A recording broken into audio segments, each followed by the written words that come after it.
क्या बात भारतीय संविधान को दुनिया के सबसे अनूठे दस्तावेजों में से एक बनाती है। चलिए आज मिलकर समझते हैं भारतीय संविधान की उन मुख्य विशेषताओं को जो इसे इतना खास बनाती हैं।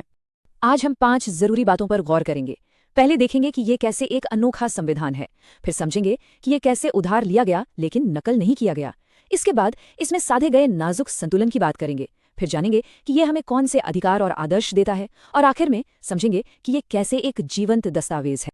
तो चलिए शुरू करते हैं सबसे पहली और सबसे अनोखी बात से। एक ऐसा संविधान जैसा कोई और नहीं, और इसका विशाल आकार और दायरा। भारतीय संविधान की जो बात सबसे पहले हैरान करती है वो है इसका साइज। अब जरा सोचिए, एक तरफ अमेरिका का संविधान जिसमें है सिर्फ 7 आर्टिकल्स, और दूसरी तरफ है हमारा भारतीय संविधान जिसमें है लगभग 470 आर्टिकल्स।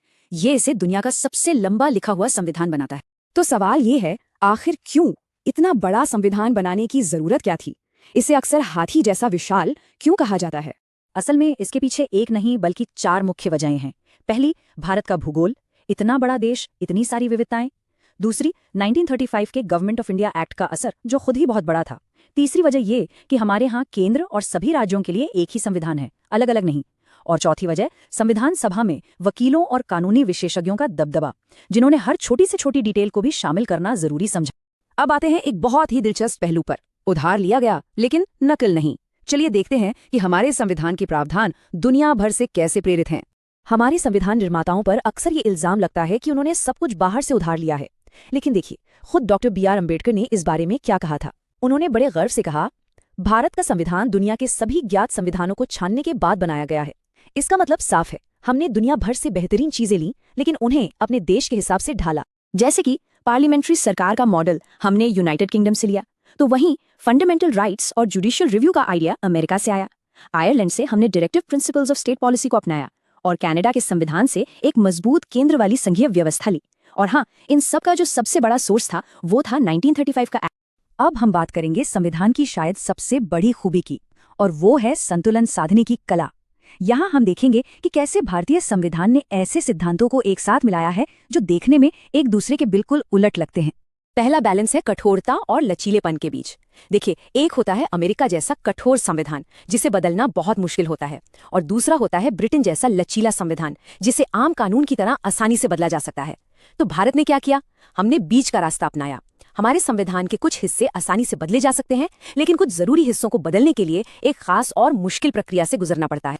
ये एक और कमाल का बैलेंस है संघीय और एकात्मक व्यवस्था के बीच। हमारे यहाँ केंद्र और राज्य 2 सरकारें हैं, शक्तियों का बंटवारा है, ये सब फेडरल फीचर्स हैं, लेकिन साथ ही केंद्र को ज्यादा ताकत दी गई है, नागरिकता एक ही है और न्यायपालिका भी एकीकृत है। ये सब यूनिटरी फीचर्स हैं, इसीलिए कई एक्सपर्ट्स इसे क्वासी फेडरल कहते हैं, यानी दिखने में फेडरल पर आत्मा से यूनिटरी।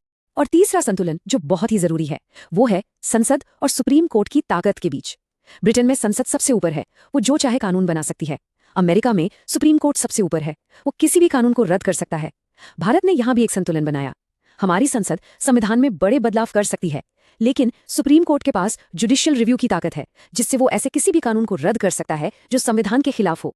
चलिए अब बात करते हैं उन चीजों की जो सीधे सीधे हम सबसे जुड़ी हैं, हमारे अधिकार और हमारे संविधान के आदर्श। फंडामेंटल राइट्स यानी मौलिक अधिकार, ये वो अधिकार हैं जिन्हें कोई नहीं छीन सकता, ना सरकार ना कोई और अगर कोई छीनने की कोशिश करे तो हम सीधा कोर्ट जा सकते हैं।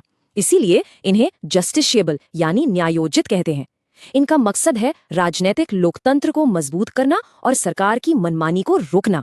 हमारा संविधान सभी नागरिकों को ये 6 मौलिक अधिकार देता है: समानता का अधिकार, स्वतंत्रता का अधिकार, शोषण के विरुद्ध अधिकार, धार्मिक स्वतंत्रता का अधिकार, सांस्कृतिक और शैक्षिक अधिकार और संवैधानिक उपचारों का अधिकार। अब फंडामेंटल राइट्स के अलावा एक और चीज है directive principles of state policy, यानी राज्य के नीति निर्देशक सिद्धांत। ये सरकार के लिए एक नैतिक गाइडलाइन की तरह हैं, मतलब कोर्ट जाकर इन्हें लागू नहीं करवाया जा सकता, लेकिन देश चलाने के लिए ये बहुत जरूरी हैं।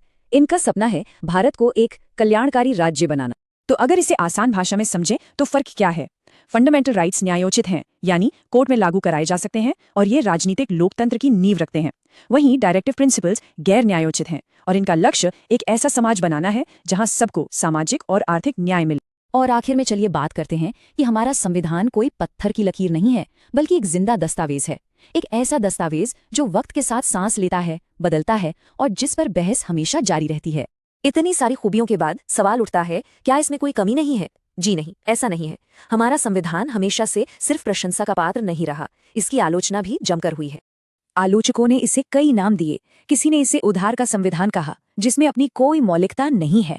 किसी ने इसे 1935 के एक्ट की कार्बन कॉपी बता दिया। इसके बहुत ज्यादा बड़े होने पर भी सवाल उठे और इसकी मुश्किल कानूनी भाषा की वजह से इसे वकीलों का स्वर्ग तक कहा गया। लेकिन इन सभी आलोचनाओं का डॉक्टर अंबेडकर ने बहुत ही शानदार जवाब दिया।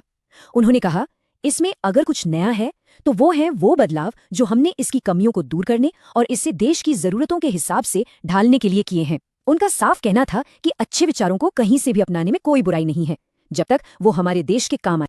और संविधान के इसी जिंदा रहने की फितरत का सबसे बड़ा सबूत है बेसिक स्ट्रक्चर का सिद्धांत। ये 1973 में केशवानंद भारती केस में सुप्रीम कोर्ट का एक ऐतिहासिक फैसला था। कोर्ट ने कहा कि संसद संविधान को बदल तो सकती है, लेकिन उसकी आत्मा को, उसके मूल ढांचे को नहीं बदल सकती। ये संसद की शक्ति पर एक बहुत बड़ा चेक है। तो आखिर में हम इसे क्या कहें, एक शानदार ब्लूप्रिंट या फिर अलग अलग जगहों से जोड़ा गया एक जटिल पैचवर्क? शायद जवाब इन दोनों के बीच में कहीं है। और सच तो ये है कि ये बहस आज भी जारी है और यही चीज हमारे संविधान को हमेशा प्रासंगिक और जीवंत बनाए रखती है।